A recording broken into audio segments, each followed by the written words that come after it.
Behind these walls is where I found freedom.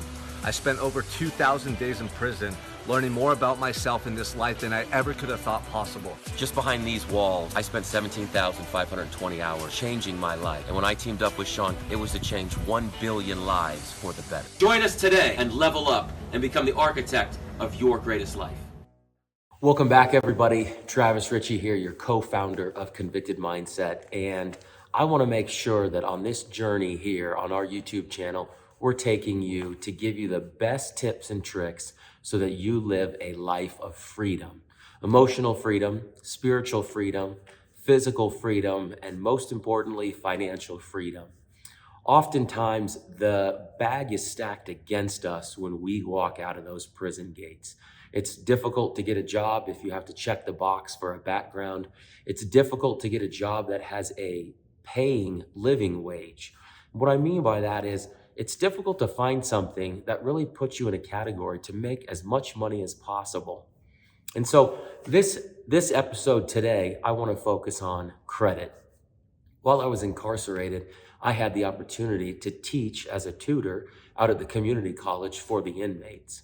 And one of the things that I realized was that FICO score or credit score was something that just wasn't talked about, discussed, or even known about. When you get released and you need to go and find a vehicle, purchase a vehicle, you typically end up at a buy here, pay here lot where somebody's giving you an incredibly high interest rate for a terrible vehicle. And so your monthly payment is really high, and it forces you in a situation to make some decisions and do some things that you probably shouldn't be doing in order to stay free, in order to keep that car payment current. And so I want to make sure today we walk through financial literacy FICO score.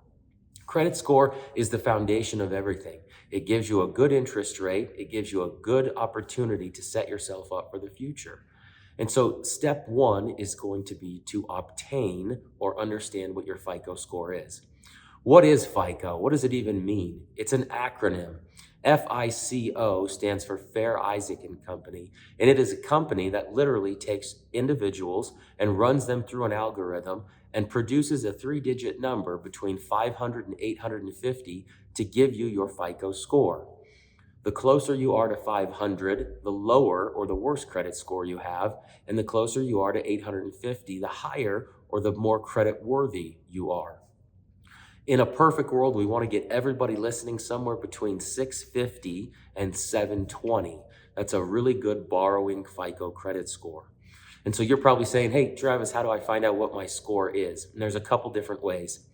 If you don't have the ability to get on the internet, you can find Equifax, Experian, and TransUnion. Those are the 3 credit bureaus, and they will give you the opportunity to write to them, ask them for your credit report, and they'll send it to you twice a year for free.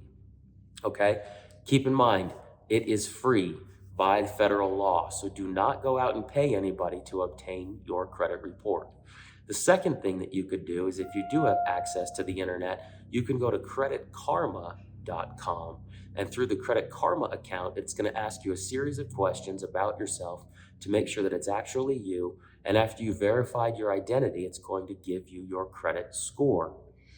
I like the Credit Karma account because it's number one, free, and number two, has a ton of resources from credit cards to automobiles to mortgage loans and a whole host of other resources that are inside the Credit Karma account. So once you've obtained your credit score and your credit report, it's imperative that you walk through it and see if there's anything on your credit report that's derogatory. What that means is that if you have anything that is not your doing, if you've been incarcerated and you have a loved one or a friend that took your credit report or took a Visa card and used it and didn't pay on it, these are derogatory marks that can be made. If your name is Richard, for example, but people call you Rich, if you have a misspelling in your name, if you have a common name that another individual could have used and used improperly, all of these things are going to ding your credit score, and it's your opportunity to report any derogatory marks or incorrect marks to the credit bureaus. They have 30 days to respond, and if they do not respond, then it goes away. It is removed from your credit report. And all of those derogatory marks being removed will increase your credit score.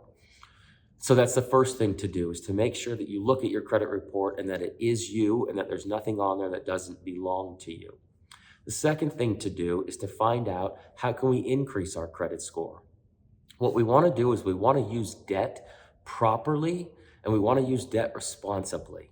So often we hear in the media, and just because of the way that we were groomed, that debt is a bad thing.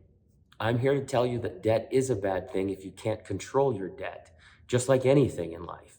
If you can't control a vice, it turns into an addiction. If you can't use a resource as a tool and it starts to control you, then it's not a good thing. But debt can and should be used wisely. So for example, start out with a credit card. On the Credit Karma account up at the top, there's a credit cards section, and it's going to tell you what you have a high opportunity to be approved on. What that means is Credit Karma has seen your credit report, and they're going to receive like a kickback from Visa or Discover or MasterCard or American Express for sending good credit-worthy individuals to that credit account. So you're going to apply for a Visa card through Credit Karma, and Credit Karma is going to get a high five from Visa, probably a financial high five. That doesn't matter to us. What we want to use is the information that Credit Karma has that shows you what you have a high opportunity for approval. You'll click on that, you'll go to an application page, and it will give you an instant decision on whether or not you've been approved.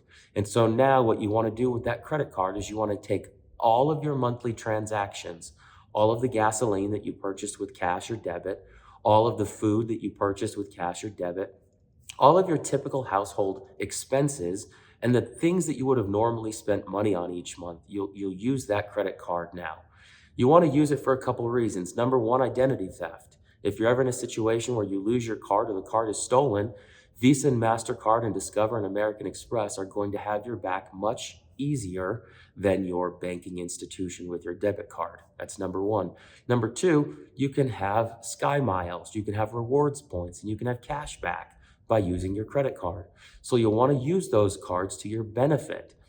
And number three, as you pay on time, what I mean by that is every month as you pay on time and you pay off your credit card account, it's going to increase your credit score. They're going to report back to the credit bureau, and that is going to be an increase in credit score.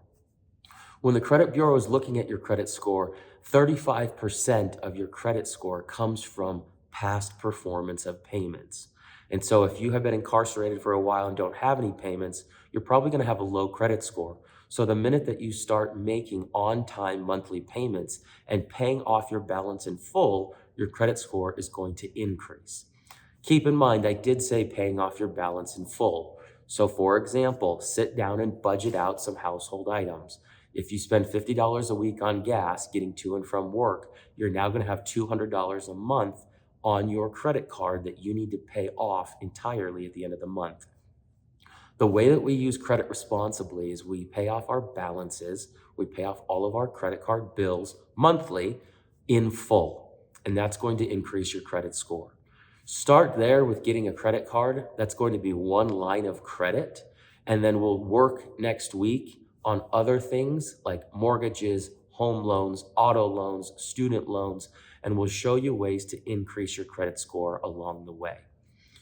ConvictedMindset.com is the place to go to get in touch with Sean and I. If you have any specific questions, feel free to drop them here just below in the comment section, and we will respond. And if you have any specific questions that are related to a future episode and ideas that you want us to film from a financial perspective, make sure to drop that idea as well. Looking forward to seeing you guys at ConvictedMindset.com and helping you get financially free. Welcome to Convicted Mindset. I'm your co-founder and co-host, Travis Richey. And I'm Sean Michael Crane. And we're here to make sure that you have the tips and the tricks and the resources necessary to lead the greatest life possible.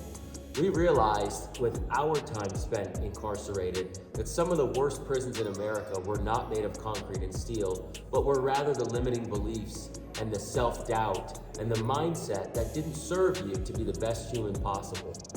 We want to take all of the strategies and learning lessons that we uncovered in our time of incarceration incarceration and bring those resources to people who feel stuck in their life right now.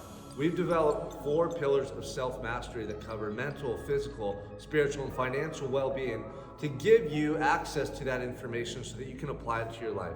We've created a convicted mindset coaching program to literally walk you through those steps and give you 52 weeks of accountability and support so you can break through any limiting beliefs you have or stuck points in your life right now and really start creating that life 2.0 that you've dreamt of.